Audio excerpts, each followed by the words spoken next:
C'est l'information d'Automobile Propre qui nous parle. 94% des Allemands ne veulent plus jamais acheter une Tesla. Bon, il faudra leur poser la question quand même si ils n'ont pas honte de continuer à acheter donc des Volkswagen, des Mercedes, des Porsche, Ferdinand Porsche qui a quand même donc collaboré avec le régime nazi. Donc, parce qu'a priori c'est ça l'argument. Donc ils devraient se réjouir puisqu'en fait les modèles Y sont fabriqués quand même donc en Allemagne, donc cocorico en tout cas pour eux.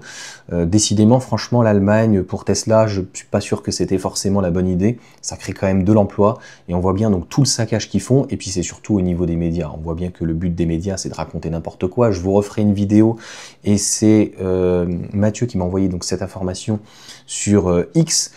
Où on entend parler, pareil, que toutes les personnes veulent vendre leur véhicule. Il y a plein de véhicules Tesla sur le Bon Coin, ce qui est encore une fois donc totalement faux.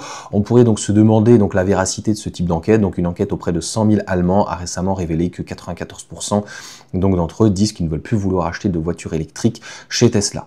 Bon, déjà, s'ils ont pris 100 000 Allemands et que c'est dans certaines contrées, quel est le pourcentage de voitures électriques? C'est à peine 10 ou 20%.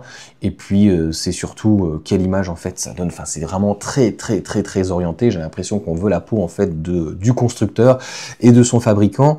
Donc, c'est vrai que les véhicules chinois, en termes de déontologie, c'est beaucoup mieux. Donc malheureusement, les médias en font, je trouve, aujourd'hui des tonnes. Ce qui devient ridicule, c'est que oui, il y a peut-être des sorties de frasques d'Elon Musk, c'est certain, et peut-être de mélanger le business à la politique, c'est très mal perçu, surtout en Europe. Pas forcément aux États-Unis, hein, très clairement, ils ont une autre manière de faire. Il est certain que c'est peut-être extrêmement malvenu. Pour autant, je pense qu'on n'a pas de leçon en fait à recevoir de ce genre de choses parce que c'est vraiment catastrophique. On voit bien que tout est monté en mayonnaise et que tout est bon pour raconter n'importe quoi. Je vous ferai une vidéo donc spécifique sur les ventes de Tesla, notamment sur le Bon Coin, et toutes les informations qui sont données et qui sont relayées par les médias mainstream, et même ce que peut relayer éventuellement Automobile Propre ou autre, sont totalement faux. Donc ça, voilà, on reviendra sur une vidéo, ça sert à rien d'en parler plus longtemps dessus. Donc là, c'était juste pour parler donc de ces, tu sais, ces études qui sont complètement pipées et qui ne veulent rien dire, sorties de leur contexte.